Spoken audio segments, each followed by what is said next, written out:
ಪ್ರತಿ ವರ್ಷದಲ್ಲಿ 2 opposite direction ಬರುತ್ತೆ. ಒಂದು ಧನುರ್ಮಾಸದಲ್ಲಿ ಒಂದು ಬರುತ್ತೆ ಇವಾಗ, ಇನ್ನೊಂದು ಆಷಾಢದಲ್ಲಿ ಬರುತ್ತೆ. ಆಷಾಢದಲ್ಲಿ ನಾವು ಆಪೋಸಿಟಲ್ಲಿ ಇರ್ತೀವಿ, ಅಂದರೆ ನಾವು ಬ್ಲ್ಯಾಕ್ ಹೋಲ್ ಕಡೆ ಇರ್ತೀವಿ, ಸೂರ್ಯ ಆಪೋಸಿಟ್ ಡೈರೆಕ್ಷನ್ ಇರುತ್ತೆ. ಧನುರ್ಮಾಸದಲ್ಲಿ ನಾವು ಈ ಕಡೆ ಸೈಡ್ ಇರ್ತೀವಿ, ಅಂದರೆ ಸೂರ್ಯ ಬಂದ್ಬಿಟ್ಟು ನಮ್ಮ ವೀಕ್ಷಣೆಗೆ ಬ್ಲ್ಯಾಕ್ ಹೋಲ್ ಕಡೆ ಇರುತ್ತೆ, ನಾವು ಆಪೋಸಿಟ್ ಡೈರೆಕ್ಷನ್ ಇರ್ತೀವಿ.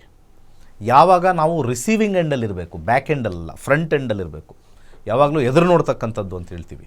ಆ ಎದುರು ನೋಡ್ತಕ್ಕಂಥ ಒಂದು ವಿಚಾರ ಇಲ್ಲಿ ನಮಗೆ ಇವತ್ತಿನ ದಿವಸ ಸೂರ್ಯನ ಯಾವುದೇ ಮೇಲೆ ನೋಡಿದ್ರು, ಇವಾಗ ಸೂರ್ಯ ನೆತ್ತಿ ಮೇಲೆ ಬರ್ತಾನೆ ಇನ್ನು ಸ್ವಲ್ಪ ಹೊತ್ತಾದ್ಮೇಲೆ, ಅಲ್ಲಿ ಮೇಲೆ ನೋಡಿದ್ರು ಕೂಡ we are seeing in the direction of the black hole.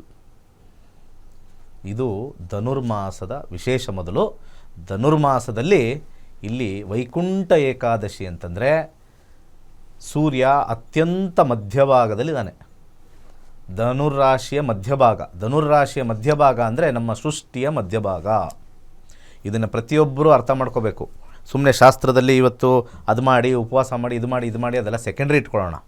First science ಅರ್ಥ ಮಾಡ್ಕೋಬೇಕು, ಜ್ಯೋತಿಷ್ಯ ಶಾಸ್ತ್ರ ಮತ್ತು ನಮ್ಮ ಸನಾತನ ಧರ್ಮದಲ್ಲಿ. ಯಾಕೆ ಭಾಳ ಇಂಪಾರ್ಟೆಂಟು ಅಂತಂದರೆ ಬ್ಲ್ಯಾಕ್ ಹೋಲ್ ಅಂತಂದರೆ, ಇವತ್ತು ವೈಕುಂಠ ಏಕಾದಶಿ. ದೇವರು ಅಂದರೆ ಯಾವ ಕಲರು? ಸಾಮಾನ್ಯವಾಗಿ ದೇವರು ಅಂದರೆ ಯಾವ ಕಲರು? ವೆಂಕಟೇಶ್ವರ ಯಾವ ಕಲರು? ವಿಷ್ಣು ಯಾವ ಕಲರು? ಬ್ಲ್ಯಾಕ್. ಯಾಕೆ ಬ್ಲ್ಯಾಕೇ ಕೊಟ್ಟಿದ್ದಾರೆ?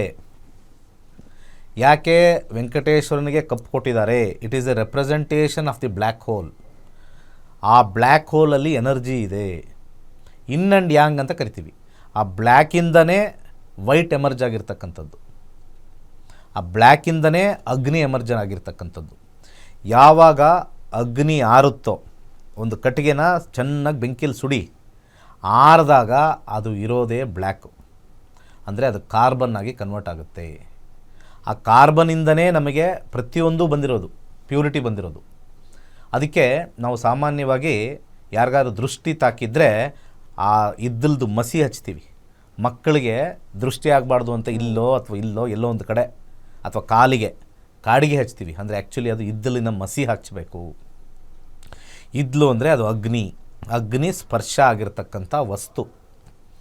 ನಮ್ಮ ಜೀವನಕ್ಕೆ ಇವತ್ತು ಅಗ್ನಿ ಸ್ಪರ್ಶ ಆಗಬೇಕು ಅಂತಂದರೆ ಸೂರ್ಯನ ಸ್ಪರ್ಶ ಆಗಬೇಕು. ಒಂದು 5 ನಿಮಿಷ ಕಾಲ ಆದರೂ ಕೂಡ ಸೂರ್ಯನ ಶಾಖಕ್ಕೆ ಒಡ್ಡಬೇಕು. ಆ ಕಾರಣಕ್ಕೆ ವೈಕುಂಠ ಏಕಾದಶಿಲಿ ನಾವು ಕ್ಯೂವಲ್ಲಿ ನಿಂತ್ಕೋಬೇಕು, ಬಿಸಿಲಲ್ಲಿ ನಿಂತ್ಕೋಬೇಕು. ಆ ಬಿಸಿಲಿನ ಶಾಖದಲ್ಲಿ ನಿಂತ್ಕೋಬೇಕು, ಶೇಡಲ್ಲಿ ನಿಂತ್ಕೊಳ್ಳೋದಲ್ಲ.